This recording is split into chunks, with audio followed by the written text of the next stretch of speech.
Class 9 का second class.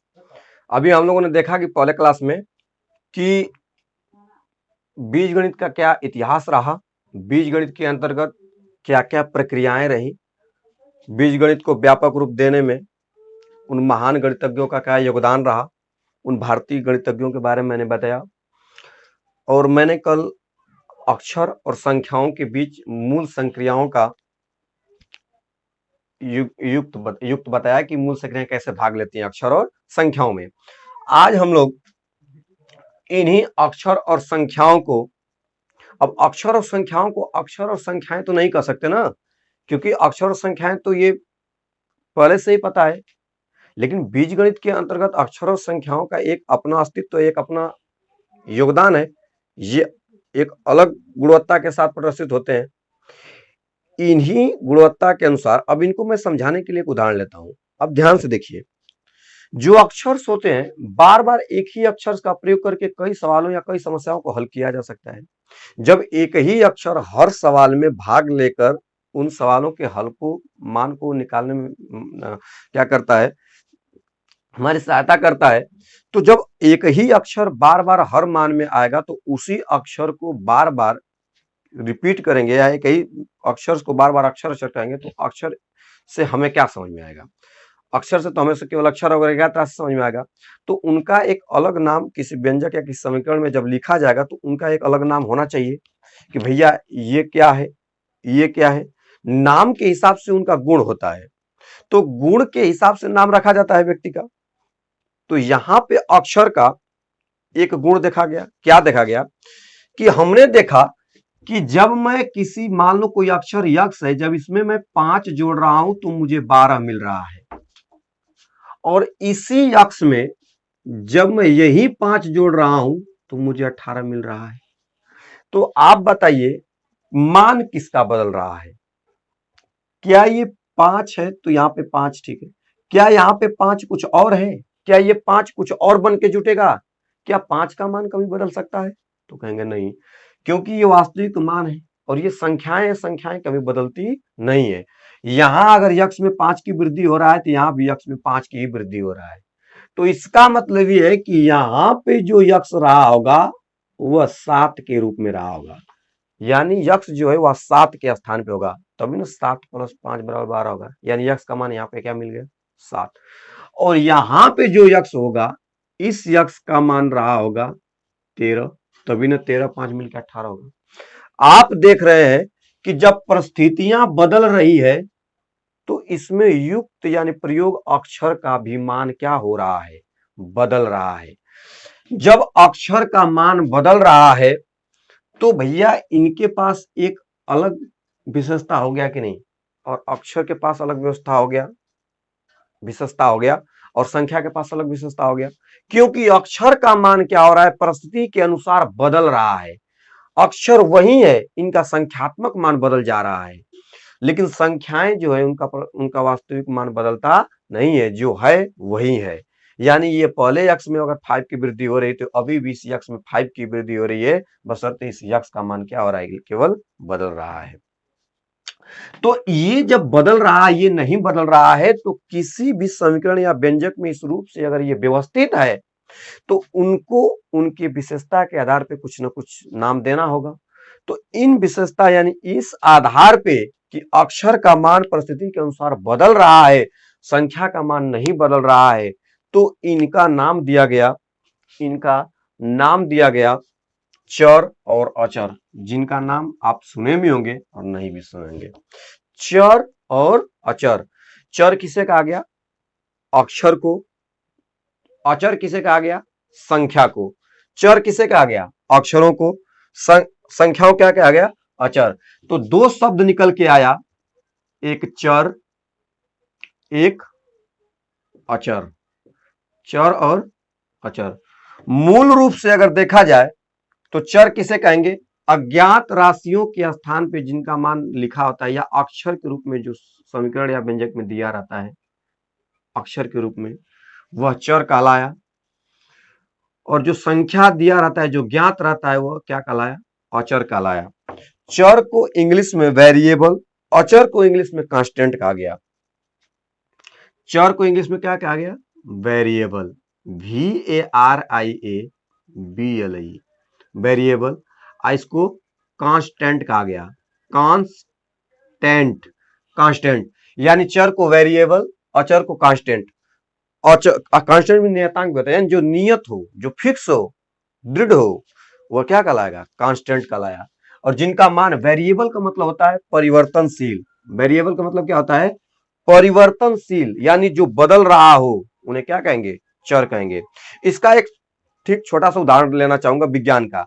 जैसे मान लो कि आप किसी भारी वाहन को खींच रहे हैं या ढकेल रहे हैं, किसी भारी वाहन को खींच रहे हैं या ढकेल रहे हैं, तो जब आप बल लगाकर खींचते ढकेलते हैं तो परिस्थिति के अनुसार समय जैसे जैसे गुजरता है तो आपके बल और बल द्वारा लगाया गया उस वस्तु में के वेग में, लगाने पर उस वस्तु के वेग में परिवर्तन आता है कि नहीं? समय समय परिवर्तन होता रहता है। लेकिन क्या उस वस्तु के भार में, द्रव्यमान में, जिसे वजन आप कहते हैं, उसमें कमी होगी? क्या वो बदलेगा? नहीं ना। तो जो नहीं बदलेगा वह क्या है? अचर है, यानी उसका द्रव्यमान क्या है? अचर है, अपरिवर्तनशील है, वो बदलेगा नहीं, कांस्टेंट है। किंतु आपके द्वारा लगाया गया बल और बल लगाने के बाद उसमें उत्पन्न गति में परिवर्तन होगा। जो परिवर्तन होगा तो वो क्या कहलाएंगे? चर कहलाएंगे, वेरिएबल कहलाएंगे, परिवर्तनशील कहलाती है। और आपको एक चीज यहाँ पे समझ में आया, यानी बीज गणित के आधार पे ही किसी भी सूत्र और समीकरण को व्यापक रूप देना आसान हो गया। अगर बीज गणित नहीं होता तो किसी फार्मूले को इतने बेहतरीन रूप से किसी को लिख कर समझाना या बताना कितना कठिन होता। तो बीज गणित के आधार पे आज बड़े से बड़े फार्मूलों को बहुत एक ही लाइन में यानी बेहतरीन ढंग से क्या किया जाता है? प्रदर्शित किया जाता है, और उसको समझाए जाने में बड़ी आसानी हो जाती है। तो बीज गणित का बड़ा ही योगदान रहा है। बड़े से बड़े कॉन्सेप्ट को ये छोटे छोटे लाइन में क्या कर सकता है? व्यवस्थित कर सकता है। तो चर किसे कहेंगे? चर किसे कहेंगे? तो वे अक्षर संख्याएं, वे अक्षर संख्याएं जिनका मान परिस्थिति के अनुसार, जिनका संख्यात्मक मान परिस्थिति के अनुसार बदलता रहता है, उसे क्या कहते हैं? चर कहते हैं। वे अक्षर संख्याएं जिनका मान परिस्थिति के अनुसार बदलता रहता है, उसे चर कहते हैं, और जिनका मान नहीं बदलता है उन्हें अचर कहते हैं। तो वे अक्षर संख्याएं जिनका मान परिस्थिति के अनुसार बदलता रहता है उसे चर कहते हैं, और जिनका मान नहीं बदलता उसे अचर कहते हैं। चर अचर छांटने के लिए दे देगा तो आप कैसे छांटोगे? चर चर छांटने के लिए कह देगा, दे देगा आपके पास एक समीकरण या व्यंजक किसी रूप में दे देगा और कहेगा बताइए इसमें चर क्या है, व्यंजक क्या है। जैसे मैंने एक सवाल ले लिया, x + 5 में चर क्या है तथा अचर क्या है। तो आपको मैंने बताया कि चर जो होगी वह संख्या के रूप में होती, अक्षर के रूप में होती है, यानी यक्स, और अचर जो होगी वह संख्या के रूप में होगी। इसमें चर क्या है? यक्स, अचर क्या है? 5।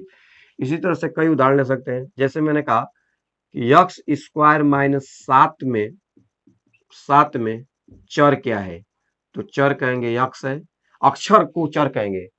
चर क्या है? यक्स है, तथा अचर क्या है? 7 है। यहाँ किसी के संख्या, किसी चिन्ह से नहीं मतलब है, केवल अक्षर को प्रदर्शित और संख्या को प्रदर्शित करने की बात है। उसी तरह से सवाल आ जाएगा, यानी कितना भी बड़ा सवाल रहेगा आपको केवल अक्षर और संख्याएं देखना है। जैसे मैंने कहा कि 1/2x - y + 5 में चर क्या है, तो इसमें चर क्या होगा? इसमें जो चर आएगा में चर क्या क्या होगा? X comma y, x comma y, यानी यक्स और वाई दोनों चर के रूप में है क्योंकि अक्षर के रूप में यूज है। उसी तरह तथा करके अगर अचर के रूप में पूछा जाए तो अचर क्या है, तो अचर यहाँ पे क्या मिलेगा? 1/2 कामा 5, ये क्या है? अचर के रूप में है।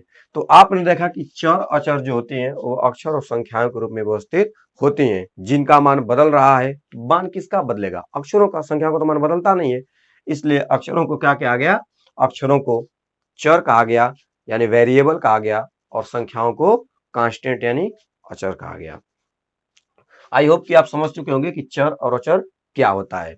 इन चर और अचर को आप देख रहे हैं कि गणितीय संक्रियाओं के रूप में प्रकट किया जा रहा है, यानी कहीं न कहीं चर और अचर मूल गणितीय संक्रियाओं के द्वारा जुटकर कुछ न कुछ ऐसा कुछ बना रहा है, यानी इनके युक्त यानी मूल संक्रियाओं द्वारा युक्त मान को क्या कहेंगे? जब हम किसी अक्षर और या संख्या को जब किसी अक्षर या संख्या को चर अचर कहते हैं तो इनके गणितीय संक्रियाओं को क्या कहेंगे? तो चर या अचर यानी अक्षर या संख्या या इन दोनों को अक्षर या संख्या या इन दोनों को यानी चर या अचर या दोनों के समूह को जब मूल गणितीय संक्रियाओं के द्वारा युक्त करके यानी चिन्हों द्वारा जोड़ करके जब लिखते हैं तो इन्हें क्या कहा जाएगा? तो जब किसी भी अक्षर और संख्याओं को एक साथ गणित के मूल संक्रियाओं द्वारा बताया था मैंने, मूल संक्रिया गणित की मूल संक्रिया क्या है? जोड़ घटाना गुणा भाग, यानी अक्षर को संख्या में जोड़ा जाए, घटाया जाए, गुणा किया जाए, भाग किया जाए, तो इसको क्या कहेंगे? इसको क्या कहेंगे? हमको तो ये चीज पता चल गया कि अक्षर चर होगा, अक्षर चर होगा और संख्याएं अचर होगा। तो इन चर और अचर यानी अक्षर और संख्याओं के गणितीय संक्रिया को क्या कहेंगे? मूल गणितीय संक्रिया द्वारा युक्त मान को क्या कहेंगे? तो ऐसे मान को कहा गया, एक शब्द आया जिसका नाम आप जानते भी होंगे, व्यंजक शब्द सुने होंगे, व्यंजक कहा गया। क्या कहा गया? व्यंजक। व्यंजक शब्द आया, व्यंजक। व्यंजक व्यंजक व्यंजक को इंग्लिश में कहते हैं एक्सप्रेशन। अगर इंग्लिश गलत होगी तो आप एक बार जरूर देखेंगे। व्यंजक को शायद एक्सप्रेशन ही कहते हैं, मैं इंग्लिश की गारंटी नहीं लेता हूं। व्यंजक को एक्सप्रेशन शायद कहा जाता है। व्यंजक, व्यंजक क्या है? व्यंजक कुछ नहीं है। व्यंजक जो है वह चर और अचर या चर व अचर दोनों या चर या अचर से मिलकर ही बनता है। यानी जब किसी अक्षर और संख्या में जब किसी चर अक्षर और संख्या में यानी जब किसी चर या अचर में या दोनों में गणित की मूल संक्रियाएं या तो उन्हें जोड़ते हैं, घटाते हैं, गुणा करते हैं, भाग करते हैं, तो इसके द्वारा यानी मूल गणितीय संक्रिया के द्वारा युक्त मान को क्या कहा गया? व्यंजक। यानी जब किसी चर या अचर को जोड़ा जाएगा तो क्या कहा जाएगा? उसे भी व्यंजक कहा जाएगा। उसे घटाया जाए तो भी व्यंजक कहेंगे, जब उनको गुणा किया जाएगा तो भी व्यंजक कहेंगे, घटाया जाएगा तो भी व्यंजक कहेंगे। तो ये साधारण रूप में रहा कि किसी भी चर या अचर को जोड़ के रूप में लिखें तो ये भी क्या है? एक्स स्क्वायर माइनस 7, ये भी एक व्यंजक है। 1/2x माइनस वाई प्लस 5 क्या है? ये भी एक व्यंजक है, क्योंकि चर और अचर मूल गणितीय संक्रियाओं द्वारा युक्त है। तो यानी जब अक्षर और संख्याओं को जोड़ा जाए या घटाया जाए या उन्हें प्रकट किया जाए तो वह किस रूप में कहे जाएंगे? व्यंजक के रूप में। उन्हें व्यंजक कहते हैं। व्यंजक यानी अक्षर और अंकों का मेल, अक्षर और संख्याओं का मेल है। तो व्यंजक का परिभाषा निकलता है कि चर या अचर, ध्यान से सुनिएगा, आप नोट भी कर सकते हो, चर या अचर या दोनों के समूह को गणित के मूल संक्रियाओं द्वारा युक्त मान को ही व्यंजक कहते हैं।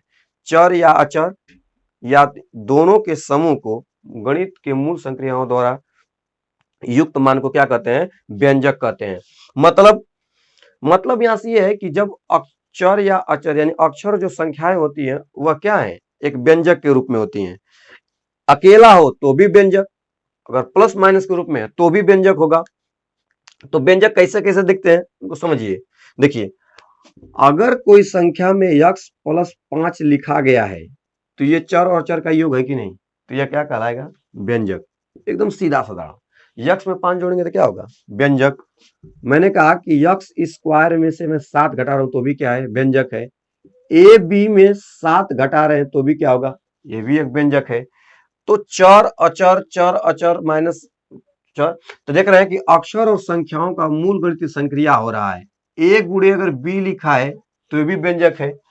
अगर ए बी सी लिखा है तो भी व्यंजक है, क्योंकि ए गुणे बी गुणे सी होता है। एबीसी का मतलब क्या होता है? ए गुणे बी गुणे सी, जो कि पिछली कक्षा में पढ़ चुके हैं कि कभी भी गुणा को आप अक्षर संख्या के रूप में दिखाते नहीं है गुणनफल में। तो एबीसी का मतलब होता है ए गुणे बी गुणे सी। उसी तरह से 1/2 लिखा है, यक्स लिखा है, प्लस 7 लिखा है तो भी क्या है? व्यंजक है। मैं कह रहा हूं क्या यक्स व्यंजक नहीं अकेला? बिल्कुल है। यक्स क्यों व्यंजक है? क्या इसमें एक का गुणा नहीं है? एक गुणे यक्स के रूप में है कि नहीं है? जब चर और अचर के मूल गणितीय संक्रियाओं को दिखाना है कि भैया एक अचर एक चर होना चाहिए, चर एक अचर होना चाहिए, भले यहाँ पे आपको यक्स दिख नहीं रहा है, लेकिन आप जानते हैं कि संसार का कोई ऐसा अवयव नहीं है, कोई ऐसा द्रव्य नहीं है जिसमें एक का मल्टीप्लाई ना हुआ हो। वह अपने आप में एक गुना होता है। तो गुणा का मतलब गुना होता है, तो कोई भी व्यक्ति अपने आप में गुना होता ही है। भैंस भी अपने आप में गुना होती है। तो अगर यक्स लिखा गया है तो यक्स का मतलब क्या है, यक्स अपने आप में कितना गुना है, एक गुना है। अगर यक्स अपने आप में एक गुना है और जानते हैं कि एक से किसी भी अक्षर में गुणा किया जाता है तो एक को प्रदर्शित नहीं किया जाता है, क्योंकि एक जो होता है यह यक्स खुद अपने आप को व्यक्त करता है। कोई भी संख्या अगर अक्षर के साथ उपस्थित होती है तो वह संख्या जो होती है उस अक्षर की उपस्थिति को बताती है। जैसे अगर यहाँ पे कहीं पे 5a लिखा है तो 5a का मतलब होता है कि 5 गो ए है, ए की संख्या कितनी है, 5 है। उसी तरह अगर यक्स अपने आप में लिखा है तो कितने यक्स है, एक यक्स है। और यक्स को आप जानते हैं अगर एक यक्स लिख सकते हैं तो एक यक्स का मतलब होगा एक गुणे यक्स, क्योंकि अक्षर और संख्याएं जो होती है वह गुणनखंड के रूप में उपस्थित होती है। अगर एक यक्स लिखा है तो बताइए एक क्या है, चर है। संख्याएं क्या होती है, अचर है, सॉरी संख्याएं क्या होती है, अचर होती है। यक्स क्या है, चर है। तो चर और अचर गुणनफल के रूप में है कि नहीं है, तो यह व्यंजक हो गया कि नहीं हो गया, क्योंकि कहता है परिभाषा की चर और अचर के मूल गणितीय संक्रियाओं द्वारा युक्त होना चाहिए। तो गुणा भी क्या है, मूल संक्रिया है, जोड़ घटाना गुणा भागी मूल संक्रिया होती है। तो यक्स भी हो गया। उसी तरह अगर 5 को कह दे कि 5 एक व्यंजक है तो बताइए 5 व्यंजक है कि नहीं है, तो 5 बिल्कुल व्यंजक है। 5 कैसे व्यंजक है, आप ध्यान से देखो, 5 में आपको चर नहीं दिखेगा, कहेंगे गुरुजी इसमें अक्षर कहाँ है, अक्षर तो है ही नहीं है। देखिए अक्षर है, आपको बताया गया है कि किसी भी संख्या के ऊपर अगर जीरो लगा दे तो उसका मान कितना होता है, एक। अब इसी कंसेप्ट को इस पे लागू करते हैं। मैंने बताया कि कोई ऐसी संख्या नहीं है जिसमें एक का मल्टीप्लाई ना हुआ हो, एक अपने आप एक गुना होता है अपने आप में कोई भी संख्या। तो 5 अपने आप में एक गुना होगा तो 5 एकम 5 होगा, तो मान में कोई फर्क नहीं पड़ेगा, एक लिख सकते हैं कि नहीं। अभी मैंने बताया कि 5 गुणे एक की जगह पे क्या मैं यक्स पे पावर जीरो लिख सकता हूं, किसी भी संख्या अक्षर पे अगर पावर जीरो है तो उसका मान कितना होता है, एक होता है, जिसे मैंने सिद्ध करके दिखाया है, शॉर्ट वीडियो में भी इसको मैंने डाला है। तो 5 गुणे एक्स पे पावर जीरो है, तो 5 यक्स पे पावर जीरो हो गया, तो 5 गुणे यक्स हो गया, इसका मतलब ये 5 यक्स पे पावर जीरो हो गया। अब बताइए यहाँ पे अक्षर और संख्या आपको दिख रहा है कि नहीं, अक्षर और संख्या दिख रहा है कि नहीं, 5 गुणे एक्स पे पावर जीरो। अगर 5 गुणे एक्स पे पावर दिख रहा है तो यहाँ भी चर और अचर के रूप में व्यवस्थित है कि नहीं। तो इससे आप क्या समझे कि कोई भी संख्या या अक्षर अकेला हो या साथ में हो, जोड़ हो घटाना हो गुणा भाग हो, सब के सब क्या कहलाएंगे, व्यंजक कहलाएंगे। अक्षर जो होगा उस व्यंजक में चर होगा, जो संख्या होगा वह अचर होगा। तो 5 भी अपने आप में क्या है, व्यंजक है। -2xy क्या है, ये भी व्यंजक है, क्योंकि चर अचर इन दोनों का गुणनफल है। 5x बटा में 7 - 3 क्या है, यह भी है, व्यंजक है। यानी कोई भी संख्या अगर लिखी गई है व्यंजक के, कोई भी संख्या प्लस माइनस, कोई भी अक्षर या संख्या प्लस माइनस गुणा भाग के रूप में लिखी गई है तो वो अपने आप में क्या है, एक व्यंजक है, और उसे व्यंजक कहते हैं। तो आई होप कि आप व्यंजक को पहचाना सीख गए। तो ये सब के सब क्या है, व्यंजक है। क्या है, व्यंजक है। इसमें अक्षर क्या होगा, चर होगा, संख्या क्या होगा, अचर होगा। उसके आगे हम लोग देखेंगे, इस व्यंजक के बाद एक शब्द आया पद। कौन सा, क्या आया, पद। पद देखिए, पद क्या है, पद का मतलब ये होता है कि कोई भी व्यंजक अगर है, कोई भी अगर व्यंजक है तो इस व्यंजक, अगर यक्स अपने आप में एक व्यंजक है, ध्यान से मेरी बात को सुनिएगा, पद शब्द क्यों आया, पद क्यों आया, जिसे आप टर्म कहते हो, पद को क्या बोलते हो, टर्म। इसको समझना बहुत जरूरी है, टर्म जिन्हें पद कहते हैं, ये पद नाम क्यों आया। अगर एक बात बताइए, अगर यक्स को भी व्यंजक कहें और 5 को भी व्यंजक कहें, तो अगर मैं लिख दूं यक्स प्लस 5, ध्यान से देखिएगा यहाँ पे यक्स प्लस 5, ये बहुत साधारण सा उदाहरण है, यक्स भी व्यंजक है 5 भी व्यंजक है, तो यक्स प्लस 5 यह भी एक व्यंजक हो गया। ये कैसे हुआ, एक व्यंजक दो व्यंजक मिलकर एक व्यंजक। देखिए ये अपने गुण और विशेषता यानी इसके परिभाषा के हिसाब से व्यंजक है, और यह भी इस परिभाषा के हिसाब से व्यंजक है। यहां भी क्या हो रहा है, चर का गुणनफल मैंने समझा कि एक का गुणा एक्स में होता है, तो यहां भी वह पूरा कर रहा था उस क्राइटेरिया को, और यहाँ भी चर और चर मिलके जुट रहा है, तो यहाँ भी क्राइटेरिया को पूरा कर रहा है। तो बात यहाँ पे आई कि जब हम यक्स प्लस 5 प्लस 7 यक्स ऐसे करके लिखेंगे, तो ऐसे बच्चों के दिमाग में, ऐसे हमारे दिमाग में आएगा कि यह भी एक व्यंजक है, यह भी एक व्यंजक है। तो ये अलग अलग दिख रहे हैं, तो ये अलग अलग इनका नाम भी तो होना चाहिए ना, क्योंकि ये अलग अलग रूप में उपस्थित है, तो ये अलग अलग रूप में इनका नाम होना चाहिए कि नहीं। तो इस नाम को देने के लिए एक शब्द आया पद, और पदों के आधार पे व्यंजकों का नाम रखा गया। पद क्या होंगे, तो मैं बता दूं कि जो पद होते हैं, जो पद होते हैं वह चर और अचर के गुणनफल और भागफल के रूप में होते हैं। गुणनफल या भागफल के रूप में होते हैं। ध्यान सुनिएगा मैं क्या बोल रहा हूं।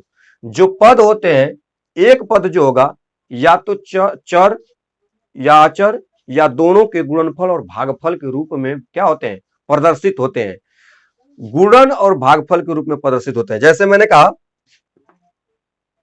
उदाहरण के रूप में मैं दे रहा हूं यक्स, ये क्या है, यक्स एक व्यंजक है। कितना पद है इस व्यंजक में, एक पद है, क्योंकि यक्स जो है केवल एक अक्षर है और इसमें एक का गुणा है। तो ये चर और अचर के, मैंने बोला कि चर और अचर के क्या गुणनफल के रूप में या भागफल के रूप में, तो ये किसके रूप में है, एक का गुणनफल या के भागफल के रूप में है कि नहीं। तो एक पद वाला हो गया कि नहीं, ये एक पद है। 5 यक्स वाई लिखा है, तो ये कितने पद है, ये भी एक पद है, क्योंकि ये चर और अचर के किसके रूप में है, गुणनफल या भागफल के रूप में। याद रखिएगा, गुणनफल और भागफल के रूप में ही पद को निर्धारित किया जाता है कि ये एक पद है। अगर गुणा और भाग है तो केवल एक पद है, केवल क्या है, एक पद है। लेकिन ध्यान सुनिए, जैसे मैंने यक्स में प्लस साइन के साथ जोड़ दिया, प्लस 5 लिख दिया, तो यक्स एक अलग पद है और 5 एक अलग पद है। यक्स एक अलग पद है और 5 अलग पद है। इसका मतलब यह है कि जो पदों का निर्धारण है वह केवल प्लस और माइनस करता है। पदों का निर्धारण कौन करता है, प्लस और माइनस। यानी किसी व्यंजक में कितनी बार प्लस है, कितनी बार माइनस में कोई चर या अचर उपस्थित है, उसी के हिसाब से पदों का निर्धारण किया जाता है। इसमें कितनी बार प्लस का साइन है, 2 बार है। देखिए ये वाला जो पद है इसका भी मान प्लस में है और इस वाले पद का भी मान किस में है, प्लस में है। तो कितने पद हो गए, 2 पद। यानी पदों का निर्धारण कौन करेगा, प्लस और माइनस। यानी किसी संख्या में कितनी बार प्लस और माइनस है वही निर्धारण करता है। अब ये नहीं कि प्लस माइनस का मतलब कि अगर गुणा के रूप में चिन्ह गुणा के रूप में है तो वह एक ही चिन्ह को व्यवस्थित करे। जैसे प्लस और माइनस दोनों लिखा है कोष्टक लगा के, तो ये ना कि दोनों चिन्हों को जोड़ दें, नहीं, दोनों को एक करके पहले उसको सॉल्व करके, यानी सॉल्व रूप में, व्यवस्थित रूप में सॉल्व करने के बाद जो चिन्ह बचेंगे उन चिन्हों को काउंट करते हैं। अगर मैं कह दूं कि minus x plus 7 minus a b लिखा है, तो बताइए इसमें कितने पद है। तो आप देखिए, माइनस यक्स एक पद, प्लस 7 एक पद, माइनस ए बी एक पद, कुल मिला कितने पद, 3 पद। आप याद रखेंगे हमेशा कि गुणा या भाग कभी भी अलग पद नहीं होते, वह एक पद को, मैंने बताया ना कि चर और चर के गुणनफल या भागफल को एक पद कहते हैं। तो 1/2 यक्स वाई जेड कितने पद को बता रहा है, एक पद को बता रहा है। कितने पद को, एक पद को। तो यहाँ पे देख रहे हैं 1/2 एक्स वाई जेड कितने पद है, एक पद है, क्योंकि ये चर और चर के क्या गुणनफल को व्यक्त कर रहा है। लेकिन अगर इसमें योजक चिन्हों को डाल दे, प्लस माइनस को डाल दे, तो क्या हो जाता है, पद अलग अलग हो जाता है। तो प्लस और माइनस आ जाता है तो क्या हो जाता है, पद अलग अलग हो जाता है। जैसे minus x y z plus 7/2 a b minus c या प्लस सी लिखा गया, तो बताइए इसमें कितने पद है। तो आपको केवल साइन को देखना है, प्लस माइनस के चिन्ह, जो प्लस माइनस होते हैं यही पदों को क्या करते हैं, अलग करते हैं। वो बताते हैं कि कितने पद होंगे, क्योंकि ये अलग अलग मान को जोड़ा गया है, घटाया गया है, और जो अलग अलग मान जोड़ा घटाया गया वही क्या कहलाते हैं, पद कहलाते हैं। जैसे में माइनस एक्स वाई जेड ये एक पद, प्लस 7/2 ए बी प्लस सी, तो एक पद ये, एक पद ये पे। तो चिन्हों को देखना है, एक चिन्ह के साथ यहाँ पे, एक चिन्ह यहाँ पे, एक चिन्ह यहाँ पे, कितने चिन्हों के साथ, 3 बार चिन्ह आया है, माइनस प्लस। तो केवल माइनस और जो प्लस है, या प्लस या जो माइनस है, वही पदों का क्या करता है, निर्धारण करता है। तो याद रखिएगा, गुणा और भाग पदों का निर्धारण नहीं करता है। गुणा और भाग कितनी भी बार हो, जैसे 1/2 गुणे एक्स वाई जेड भागे 7 ऐसे लिखा हो, या बटा, भागे को बटा भी लिखते हैं, तो यह कितने पद है, केवल एक पद है। गुणा भाग में पदों को अलग नहीं गिनना है, ये अलग पद नहीं हो सकते, क्योंकि गुणनफल और भागफल को ही पद कहते हैं, एक पद कहते हैं, लेकिन योगफल और अंतरफल को पद नहीं कहते हैं, वो अलग अलग पदों को बताते हैं। ये बताइए, सारा का सारा मान प्लस में है कि नहीं है, या माइनस? देखो, ये प्लस में तो भी एक पद, माइनस में तो भी पद, अगर दो बार प्लस माइनस आ गया दो पद, दो अलग अलग मान के साथ, तो दो पद हो जाएंगे। तो याद रखेंगे, किसी भी संख्या में, किसी भी व्यंजक में, किसी भी व्यंजक में यदि दो बार जितनी बार प्लस माइनस आएगा उतने पद होंगे। अगर x minus y plus z लिखा है, -5 लिखा है, तो आपको काउंट करना है, एक बार माइनस, एक बार प्लस, एक बार माइनस, इसके आगे के भी चिन्ह को देखना है, एक बार प्लस। किसी का साइन कहां देखा जाता है? आगे। तो 1 2 3 4, कितने पद होंगे? 4 पद। याद रखना, पहला मान जो भी होता है उसके आगे चिन्ह अगर नहीं लिखा है तो हमेशा प्लस चिन्ह में माना जाता है, लेकिन माइनस लिखा रहेगा तो दिखता ही है। तो कोई भी संख्या अगर स्वतंत्र रूप से लिखी होती है तो किस में मान जाती है? प्लस में। तो आपने देखा ये कि पदों के रूप में व्यंजक को लिखा जाता है। व्यंजक को किसके रूप में लिखा जाता है? पदों के रूप में। तो इनका नामकरण किया गया कि अगर व्यंजक है, एक पद है तो एक पदी व्यंजक होगा, दो पद होगा तो दो पदी व्यंजक होगा, तीन पद होगा तो त्रिपदी व्यंजक होगा। तो अलग अलग पद के हिसाब से व्यंजकों का नाम अलग अलग रखा गया।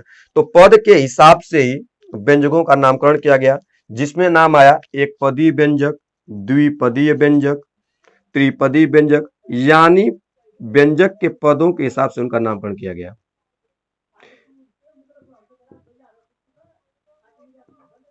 एक पदी व्यंजक,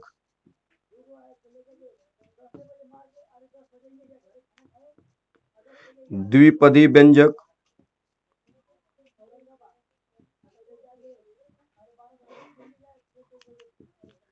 त्रिपदी व्यंजक, एक पदी व्यंजक, द्विपदी व्यंजक, त्रिपदी व्यंजक। तो कैसे परिभाषा इसका लिखोगे? आप अपने से लिख सकते हो। जिस व्यंजक में केवल एक ही पद हो उसे एक पदी व्यंजक कहते हैं, जिस पद में केवल दो पद हो उसे द्विपदी व्यंजक कहते हैं, जिस पद में तीन पद हो, केवल तीन पदों से त्रिपदी, चतुर्थपदी, पंचपदी, षष्ठपदी, अष्टपदी, यानी पदों की संख्या के आधार पर व्यंजकों का नामकरण किया जाता है। व्यंजक का जो नामकरण होता है वह पदों के आधार पे होता है। इनका नामकरण घातों के आधार पे भी हो सकता है, एक घाती व्यंजक, द्विघाती व्यंजक, त्रिघाती व्यंजक। तो घात वाला हम लोग आगे देखेंगे। तो एक पदी व्यंजक का अगर उदाहरण लिखना होगा तो फिर से एक बार देख लीजिए। एक पदी व्यंजक जैसे यक्स हो सकता है, कामा वाई होगा, कामा 5 हो सकता है, -1/2 यक्स वाई हो सकता है, क्योंकि देखिए एक ही बार माइनस है ना, ये प्लस प्लस में है, प्लस माइनस का साइन देखना। गुणा भाग तो अलग पद नहीं होता है, गुणा भाग पदों का निर्धारण नहीं करता है, वो तो एक ही पद होता है। यक्स वाई जेड अगर लिखा है, बटा में 5 लिखा है, तो याद रखिएगा यहाँ पे बटा के रूप में है, यानी भाग के रूप में है, तो भी यह एक ही पद होगा। जब तक कि दो बार प्लस प्लस, प्लस माइनस या माइनस प्लस, यानी दो बार योजक चिन्ह आ जाए, तब तक ये अलग पद नहीं हो सकता। ये एक ही पद है। 1/2 ए बी सी लिखा है तो भी ये कितने पद हैं? एक ही पद है, इत्यादि इसी तरह।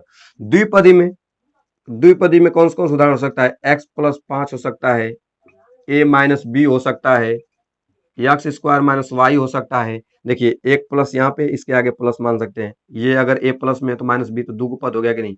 x² प्लस में -y, तो दो को चिन्ह हो गया, तो दो पद। -x प्लस 5, यह भी कितने पद हो गया? दो पद, क्योंकि एक बार माइनस में एक बार प्लस में, दो बार उपस्थित है चौरचर, तो दो पद हो गए। तो इसी तरह से तीन पद वाला भी इसी तरह सोच सकते हो, -x + 7ab + c, minus plus plus, तीन बार चिन्ह आ गया, तो कितने पद? तीन पद। तो आप लोगों ने देखा कि प्लस माइनस जितनी बार रहेगा उतने ही पद होगा। इतना आप समझ ही गए होंगे। तो ये पदों के आधार पे व्यंजक। उसी तरह घातों के आधार पे आता है, सबसे ज्यादा जितना घात रहेगा उतना घातीय व्यंजक कहलाएगा। एक घाती, द्विघाती, त्रिघाती, उसी घाती के आधार पर बहुपद भी आता है, घाती बहुपद, द्विघाती बहुपद, द्विघात बहुपद, त्रिघात बहुपद, चौघात। तो बहुपद पे हम लोग आएंगे, अभी बहुपद पे आने ही वाले हैं। तो व्यंजक के बाद हम लोग देखेंगे समीकरण को। व्यंजक के बाद हम लोग समीकरण को देखेंगे।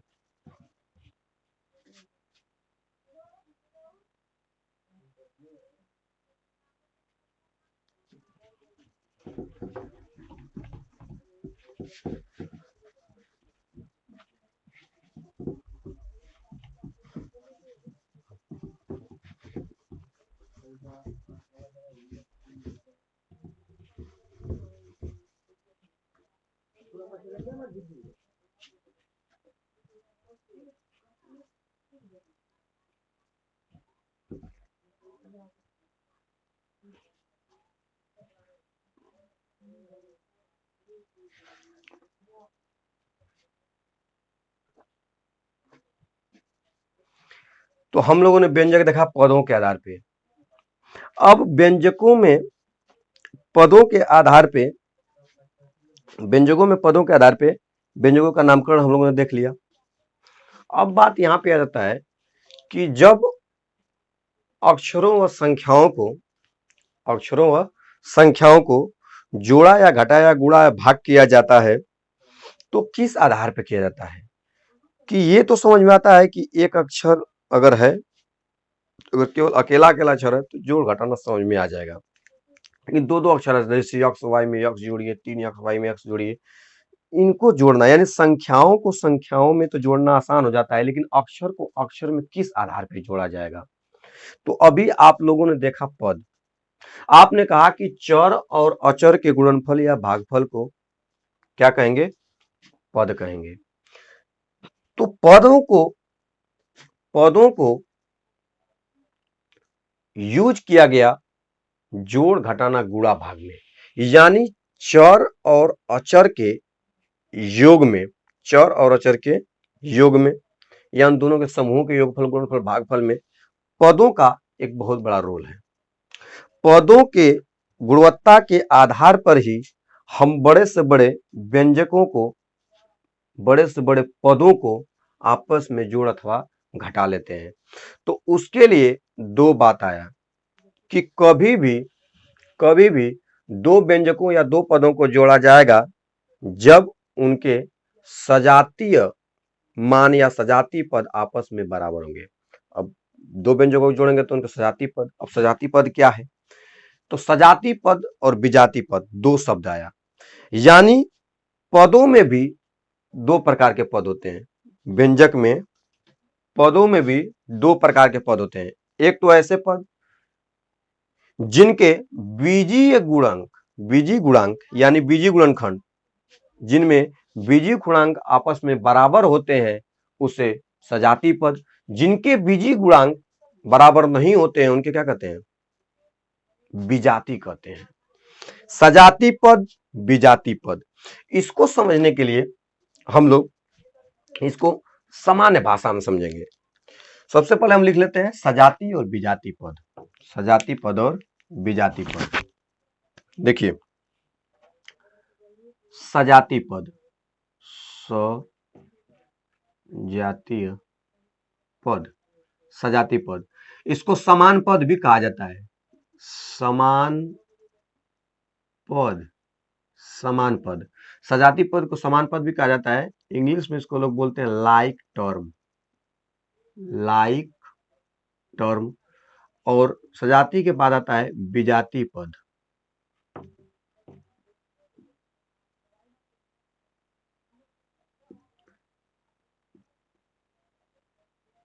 विजातीय पद, इसको कहते हैं असमान पद, असमान पद, असमान पद अंग्रेजी में अनलाइक टर्म, अनलाइक टर्म। सजाती पद, विजाती पद, समान पद और असमान पद। सजाती पद क्या है, तो सीधा सीधा इसका मतलब है जिन व्यंजक या जिन पदों में, जिन व्यंजक या जिन पदों में एक ही तरह के अक्षर उपस्थित होंगे, समान अक्षर उपस्थित होंगे, उन्हें क्या कहा जाएगा, सजाती पद। एकदम सिंपल भाषा में, जब किसी भी व्यंजक में एक ही प्रकार के अक्षर अगर उपस्थित, केवल अक्षर के आधार पे पदों का निर्धारण होता है, केवल अक्षर के आधार पे पदों का निर्धारण की वह सजाती है या विजाती है, किस आधार पर होता है, तो केवल अक्षरों के आधार पे, बीजी मानों के आधार पे, यानी अक्षर के आधार पे। अक्षर को बीज कहा जाता है, बीज गणित में उन बीज भी कहा गया है। तो मैंने बताया कि सजाती पद या विजाती पद में, सजाती पद या विजाती पद यानी किसी व्यंजक में कौन सजाती पद होगा कौन विजाती पद होगा, इसका निर्धारण केवल अक्षर के आधार पर कहा गया। यानी जिस पद में अक्षर आपस में, यानी अक्षर जो आप मान होगा, जो अक्षर उपस्थित होंगे वह एक ही जैसे अगर उपस्थित होंगे, एक जैसा दिखेंगे, तो वह पद सजाती कहलाएगा, और एक जैसा नहीं होगा तो वह क्या कहलाएगा, विजाती कहलाएगा। यानी सजाती और विजाती का उदाहरण क्या होगा, तो सजाती पद किसे कहेंगे, एक ही जैसे, इसका क्या बोलेगा कि ऐसा व्यंजक या ऐसा पद या वे सभी पद, दो या दो से अधिक वे सभी पद जिनके बीजीय गुणांक या बीजीय गुणनखंड आपस में बराबर, बीजीय गुणनखंड मतलब अक्षर, बीजीय गुणनखंड यानी अक्षर वाला जो मान होगा वह बराबर हो। जैसे 5ab 6ab, तो 5ab में अक्षर का गुणनखंड क्या है, ab, और 6ab में अक्षर गुणनखंड क्या है, ab, उसमें का ab और इसमें का ab समान है कि नहीं, तो ये दोनों पद क्या कहलाएंगे, सजातीय पद कहलाएंगे।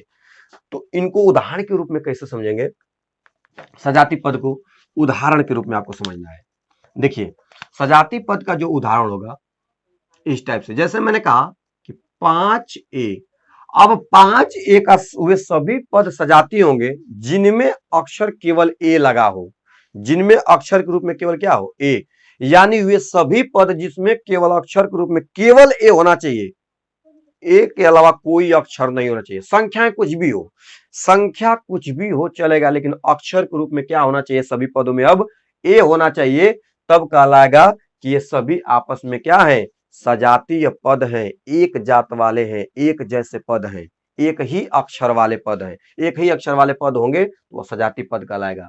कुल मिलाकर एक ही अक्षर वाले पद को क्या कहते हैं, सजाती पद, यानी एक समान अक्षर वाले को। तो 5a का सजाती पद सभी के सभी जितने पद होंगे सब में केवल क्या होना चाहिए, केवल a होना चाहिए अक्षर के रूप में। ये सब के सब सजाती पद हैं। 2a बटा में 7 -5 बटा में 7a, यानी ये सब के सब क्या कहलाएंगे, सजाती पद। और सजाती पद का उदाहरण जैसे कहा 6ab या 6/7ab, अब जितने पद होंगे सब के सब पदों में केवल क्या होना चाहिए, ab होना चाहिए, केवल क्या होना चाहिए अक्षर के रूप में, ab, यानी जितने पदों में अक्षर के रूप में केवल ab होगा वही इसका सजाती पद, यानी आपस में क्या होंगे, सजातीय पद के रूप में होंगे। 6ab लिखा है, 2ab हो जाए, -3ab हो जाए, कर्णी में 7 बाहर ए बी हो जाए, कड़ी में ए बी नहीं रहना चाहिए, केवल अक्षर ए बी दिखे, यानी ए बी अगर यहाँ स्वतंत्र है तो हर जगह ए बी स्वतंत्र रूप में ही होना चाहिए, तो ये भी क्या कहलाएंगे, सजाती पद। अब थोड़ा घात वाला भी देख लेते हैं।